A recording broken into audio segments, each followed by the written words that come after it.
Porque a gente vê um monte de músicos e engenheiros de som e holds que passam uma vida fazendo a mesma coisa e não ficam atentos a mais nada no entorno. E eu acho foda a tua história, né? Então, você continuava observando? Eu continuei. Você tinha uma pretensão de falar assim, cara, eu quero entender essa máquina, como que ela funciona, para um dia eu estar num outro lugar, dentro dessa engrenagem. Para mim sempre foi um degrau, né? Na verdade, assim, ter começado de hold era um degrau. Era um degrau para poder estar dentro da onde vocês já estavam, né? E depois ser hold da Cássia era mais um degrau. E esse foi um dos últimos, assim, que eu precisei para me tocar que realmente eu queria aquilo da vida, né? Foi ali que você se Foi toca ali, aqui. foi ali. E eu sempre atento. Então, por exemplo, eu tava preocupado com os violões que eu tinha que cuidar. Mas eu tocava bateria já.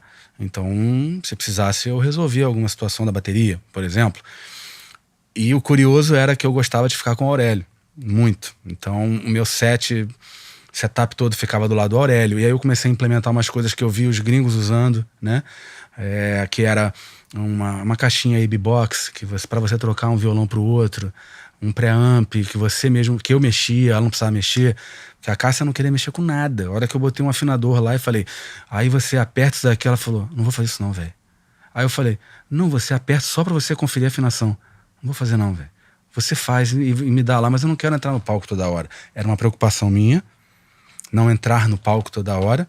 Isso quando você assiste o Talking Heads, aquele documentário, filme do Talking Heads, que eles vão montando, você já viu esse? Não, esse Stop não. Makes Sense? Não. Eles vão, é um teatro vazio. O David Byrne pega o violão, bota o violão no palco e começa a tocar. Quando ele começa a tocar, entra um hold empurrando um praticável com uma bateria, um outro com um teclado. O palco ele vai se montando durante o show. O palco tá pronto na penúltima música do show. Quando baixam as cortinas, quando tá tudo pronto ali. Na última música, vai tudo saindo de novo. Só fica o David Byrne com o amplificador e a guitarrinha dele. Como você monta e você desmonta um show. Ele fez isso e gravou. É maravilhoso. Stop Makes Sense, Talking Heads. E aí eu ficava voltando, eu ficava do lado do Aurélio com os violões todos. E eu ficava dando para aquela mesa. Mesa naquela época era uma mesa analógica.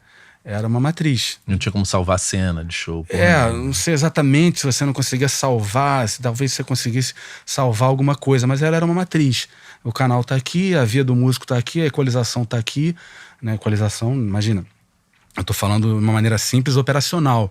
Para fazer isso tem que ter ouvido, né? Eu não tinha ouvido, não era isso que eu tô dizendo. Eu tô dizendo que eu sabia como é que ela funcionava ali, o negócio. O que aconteceu em Jequié? O Aurélio passou mal. O Aurélio passou mal, eu montei os violões todos. O Aurélio olhou pra mim e falou assim: não consigo ficar, tava branco, mais branco ainda do que ele já é. Saiu correndo, eu fiquei na mesa. Quando eu tô na mesa, era se eu não me engano, uma SM20 toda analógica, com o canal aqui, as vias aqui.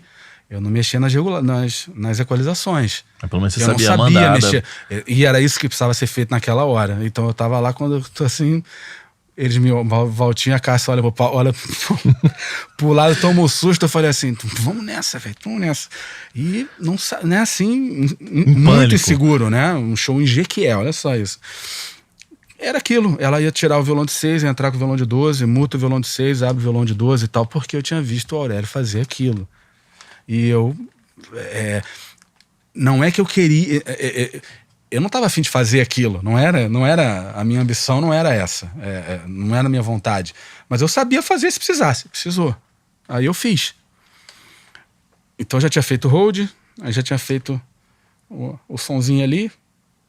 A parte administrativa você ficava olhando, observando, não? Não, ainda não, eu já estava na PUC, mas eu ainda não fazia isso, porque, eu já fazia isso porque o Ronaldo me chamou para estagiar no escritório dele. E aí eu fui estagiar no escritório dele. Então eu estagiava lá de segunda a quinta e ia para o aeroporto e fazia faculdade. Então eu estagiava segunda, terça e quarta de manhã. Segunda, terça e quarta eu ia para a PUC. Quinta-feira eu ia ou para o escritório ou para o aeroporto direto. Então agora, eu lembrei disso. E que era o escritório do Ronaldo Vilas e do Felipe Casqueira, no Jardim Botânico. Então eu comecei a entender, na verdade, uma parte da produção, os horários, os voos, como é que era aquela logística. Aí vem também um outro ponto-chave, quando a Cássia morre, né?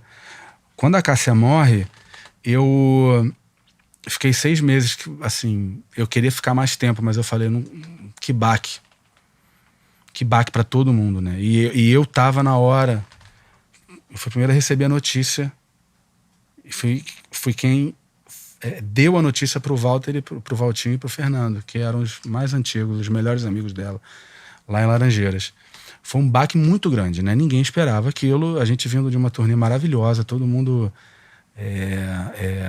feliz, o clima era maravilhoso. Eu não lembro de uma briga assim, uma coisa feia, uma coisa que deixasse sequela, deixasse marcas, assim, né? Cássia, um amor de pessoa, sempre. Ela era. Mesmo camarim, mesmo hotel, mesma van, mesmo avião, não tinha jato, era mesmo restaurante com a gente, mesma casa de um amigo que chama numa cidade pra gente ir pra lá, depois fazer churrasco, todo mundo vai. Era uma figura única, ímpar, assim. Rola uma saudade. Todo mundo que passou por ali, você passa pelos lugares e claro que, né, fica ali uma saudadezinha, um pontinho. Lá ficou uma coisa muito maior, né, assim, para todo mundo que estava ali. Então a morte dela foi um baque gigante, um baque violento. Ela morreu dia 29 de dezembro, semana que vem, até de 2001. Eu fiquei 6 meses sem fazer nada. Falei, não vou trabalhar com outro artista, não vou viajar mais. Bateu forte, assim. Bateu muito forte. Eu peguei um dinheirinho que eu tinha e abri um estúdio na Barra. Continuei com a música. Eu lembro, esse momento eu lembro. Então, eu veio do Hold. Que era quem era teu sócio mesmo? Era o Pedraza. Era o Pedraza. Eu chamei ele, a gente já tocava junto, se eu não me engano, né? Aí a gente montou um estúdio, fez todo o tratamento também. A ideia do estúdio era fazer gravação, óbvio. A gente pagou um doleiro, sumiu o dinheiro. Pro Tools não chegou nunca. Isso aí eu não tinha dinheiro sobrando, cara. É uma economia. Roubaram assim. Vocês? A gente fez 2 andares no estúdio. Um era pra gravação, o outro era pra ensaio, edição, alguma coisa assim. Alguém deram a volta em vocês? Deram a volta no Pro Tools. Mas era alguém da galera da música? Imagina quanto era Pro Tools naquela época, em 2002. Era alguém da galera da música? Não.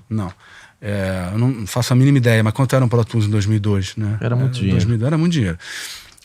Outro baque ali, né? E a gente ficou com o estúdio como ensaio só, né?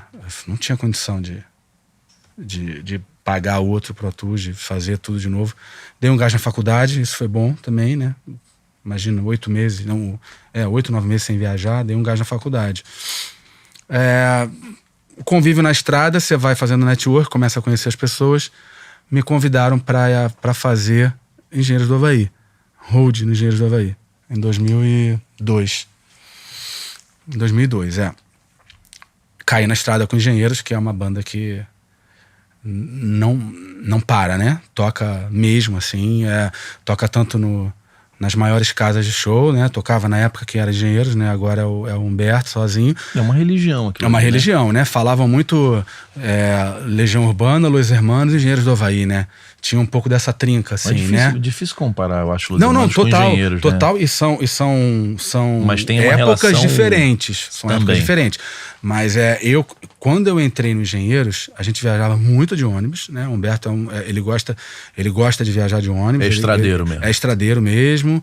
E quando a gente começou a viajar, que eu comecei a entender o que tinham me dito da religião mesmo, assim, né? De você chegar no interior de Minas às 4 da manhã e tem fã na porta do hotel, assim. Coisa que eu vi um pouco com a Cássia, porque a Cássia, ela tava num momento muito bom, mas todos os outros artistas que eu trabalhei, que a gente vai falar aqui também, eu nunca vi um assédio e um engajamento, palavra da moda, engajamento e uma devoção como Engenheiros. Foi o único show que eu fui 10 vezes no mesmo. Você foi 10 vezes. É no isso. mesmo, Então, quando eu era moleque. Na mesma turnê, vamos dizer assim. Não, na mesma temporada do Canecão. Os e-mails que a gente recebe, tudo é uma troca, uma identificação muito bacana da obra que ele faz, que eles fizeram, que ele faz ainda, com os fãs. E ali que eu percebi o que é realmente esse negócio de você ser fã de alguém. E eu já tinha os meus eram sempre os gringos, assim, sempre uma coisa mais lá pra fora, assim, tirando Barone, era óbvio, Barone e Paralamas, de uma maneira geral, sempre foi uma coisa assim pra mim. E aí caí na estrada com Engenheiros. Em 2002 eu fui fazer o Nação Zumbi e Tia Anastácia. O Ronaldo e o Felipe, que eram empresários da Cássia, se tornaram empresários do Nação e do Tia Anastácia também. E Nação no Recife, Tia Anastácia em Minas. E eu no Engenheiros, em Porto Alegre. Então, Porto Alegre, Recife... E você nas 3 gigs? E Minas. Eu fazendo as 3 gigs. Ainda assim, como hold? Ainda como hold. E no Nação, não. No Nação, no Tia Anastácia, eu já fui como diretor de palco. Então, foi o último hold que eu fiz, foi o Engenheiros, em 2002. Quando eu fui fazer Nação e Tia Anastácia, aí como eu já estava muito atento nessa parte de palco, gerador, som, luz, grid, essa parte da estrutura para você entregar um show, quando eu entrei no Tia Anastácia pro Nação Zumbi, eu já fui como diretor de palco. Meu primeiro crachazinho, diretor de palco, stage manager, alguma coisa assim, ali. E com as 2 bandas eu tive experiências completamente diferentes, né? O Nação, já sem o Chico, né? O Chico já tinha morrido.